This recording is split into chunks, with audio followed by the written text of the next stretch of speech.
बिस्मिल्लाहिर्रहमानिर्रहीम। अस्सलाम वालेकुम डियर स्टूडेंट्स। अप्लाइड केमिस्ट्री की आज की क्लास में मेटलर्जी और वेल्डिंग थर्ड ईयर के स्टूडेंट्स को वेलकम है। आज हम चैप्टर नंबर 1 एटॉमिक वेट को कंटिन्यू करेंगे और आज के लेक्चर में हम डिफरेंट मेथड्स को स्टडी करेंगे जो एटॉमिक वेट को कैलकुलेट करने के लिए यूज किए जा सकते हैं। एटॉमिक वेट जैसे कि हमने पिछले लेक्चर में देखा, किसी भी एलिमेंट का वो वेट है जो किसी भी एलिमेंट के एक एटम का एवरेज होता है जब आप उसको कंपेयर करते हो कार्बन नंबर 12 यानी कार्बन के 12 आइसोटोप के वेट से। किसी भी एलिमेंट के एक एटम के वेट को जब कंपेयर किया जाता है कार्बन 12 के एटम के वेट से, तो जो आपके पास एवरेज वेट आता है वो एटॉमिक वेट कहलाता है।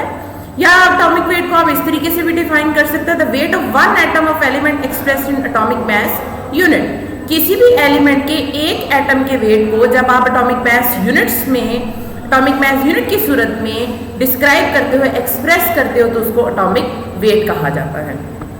फॉर एग्जाम्पल सोडियम का एटॉमिक वेट जो है वो 23 है, क्योंकि ये 23/12 टाइम्स हैवी है as compared to carbon. Atomic weight को फाइंड आउट करने के लिए, डिटरमिन करने के लिए जो मुख्तलिफ मेथड्स यूज किए जाते हैं, उसमें हमारे पास Dulong and Petit's method, equivalent weight method, Cannizzaro's method, vapour density method and isomorphism method शामिल हैं। वन बाय वन हम इन मेथड्स को डिस्कस करते हैं। ड्यूलंग एंड पैकेट मेथड बेस करता है ड्यूलंग एंड पैकेट लॉ पर।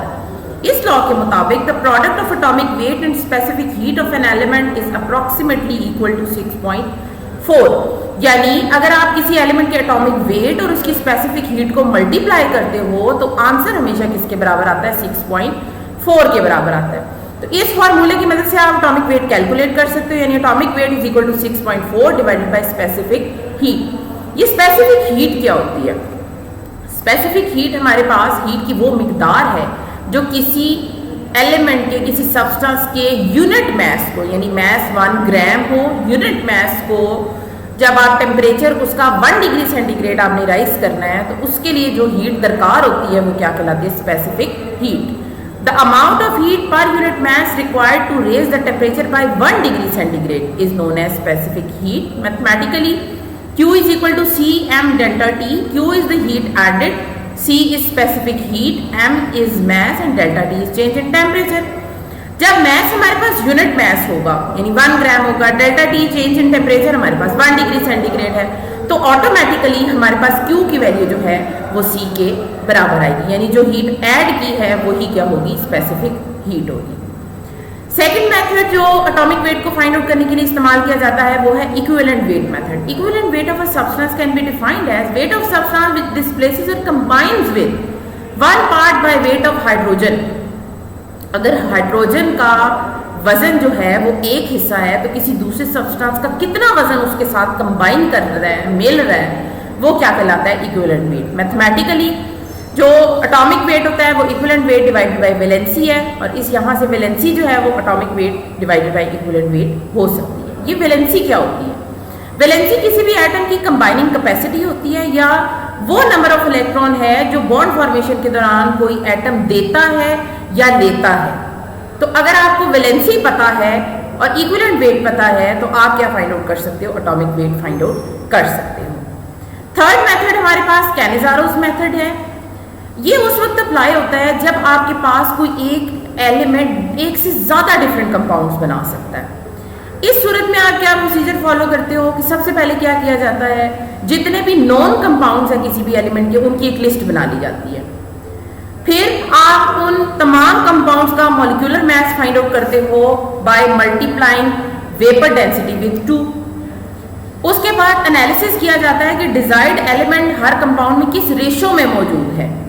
जो लोएस्ट रेशो है मास की वो हमारे पास एटॉमिक वेट के बराबर होती है। यहाँ पे हमारे पास एक सॉल्व एग्जांपल है। क्वेश्चन है हमारे पास कि estimate the atomic mass of nitrogen given that vapour density of ammonia is this: nitrous oxide, nitric oxide, nitrogen peroxide and nitrogen trioxide. सबसे पहले कॉलम में सोल्यूशन में आपने क्या किया कि लिस्ट बना ली इसके जितने भी जो कंपाउंड्स हमें दिए गए हैं। वेपर डेंसिटी दी जाएगी या वेपर डेंसिटी फाइंड आउट भी की जा सकती है लेबोरेटरी में। वेपर डेंसिटी को जब 2 से मल्टीप्लाई करते हैं तो मॉलिक्यूलर वेट आ जाता है। अब थर्ड कॉलम में हमने क्या कर लिया? मॉलिक्यूलर वेट फाइंड आउट कर लिया।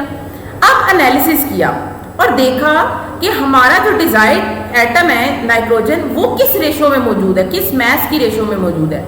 अमोनिया में हमें पता है कि नाइट्रोजन और हाइड्रोजन 3 है, तो अगर 17 में से आप 3 को माइनस करते हो तो इसका मतलब है नाइट्रोजन का मास वहां पे क्या है 14। नाइट्रस ऑक्साइड में ऑक्सीजन 16 है, मास इसका 44 है, 44 में से 16 को माइनस करो तो ये 28 है। इसी तरीके से जो नाइट्रोजन की रेशियो है वो या तो 14 आ रही है या 28 आ रही है नाइट्रोजन का मास, तो जो लोएस्ट मास है वो क्या कंसीडर होगा, atomic mass of nitrogen, that will be 14। Fourth method हमारे पास वेपर डेंसिटी मेथड है। ये मेथड उस वक्त यूज होता है जब एलिमेंट्स ऐसे क्लोराइड्स बनाएं जो वोलेटाइल हों। वोलेटाइल का मतलब होता है which can easily be converted into vapours, जिन्हें आसानी से बुखारात में तब्दील किया जा सके। इसमें क्या किया जाता है, वेपर डेंसिटी फाइंड आउट की जाती है, इक्विवेलेंट मास को डिटरमिन कर लिया जाता है और फिर गिवन फार्मूले की मदद से आप क्या कर सकते हो, एटॉमिक मास फाइंड आउट कर सकते हो by multiplying valency with equivalent mass. Last method हमारे पास आइसोमॉर्फिज्म मेथड है, जब दो या ज्यादा compound similar type of crystals बनाते हैं। जैसे कि आप देख सकते हैं कि मैग्नीशियम सल्फेट MgSO4.7 वाटर, इसी तरीके से जिंक सल्फेट यानी मैग्नीशियम सल्फेट में मैग्नीशियम सल्फर और ऑक्सीजन की रेशो सेम है, इसी तरीके से जिंक सल्फेट में भी जिंक सल्फर और ऑक्सीजन की रेशो सेम है। तो ऐसी क्रिस्टल्स क्या कहलाती हैं, एक दूसरे की आइसोमॉर्फ्स कहलाती हैं। साइंटिस्ट के मुताबिक valency of element that are similarly placed to that of other elements in their respective isomorphs are always same. जब मुख्तलिफ आइसोमॉर्फ्स होती हैं तो उसमें जो मेन एलिमेंट होता है उनकी वैलेंसीज भी सेम होती हैं। जैसे कि दी गई एग्जांपल में हमारे पास मैग्नीशियम, जिंक और आयरन की वैलेंसी क्या होगी, सेम होगी, दैट विल बी +2। अगर इक्विवेलेंट मास फाइंड आउट कर लिया जाए तो वैलेंसी को मल्टीप्लाई करके इक्विवेलेंट मास से आप क्या कर सकते हो, एटॉमिक वेट फाइंड आउट कर सकते हो। ये थे हमारे पास डिफरेंट मेथड जो एटॉमिक मास को फाइंड आउट करने के लिए इस्तेमाल होते हैं। इस तरीके से हमारा फर्स्ट चैप्टर जो है वो खत्म हुआ। नेक्स्ट क्लास में हम इसके सॉल्व क्वेश्चंस को डिस्कस करेंगे और न्यूमेरिकल प्रॉब्लम्स को डिस्कस करेंगे। टिल देन, थैंक यू, अल्लाह हाफिज।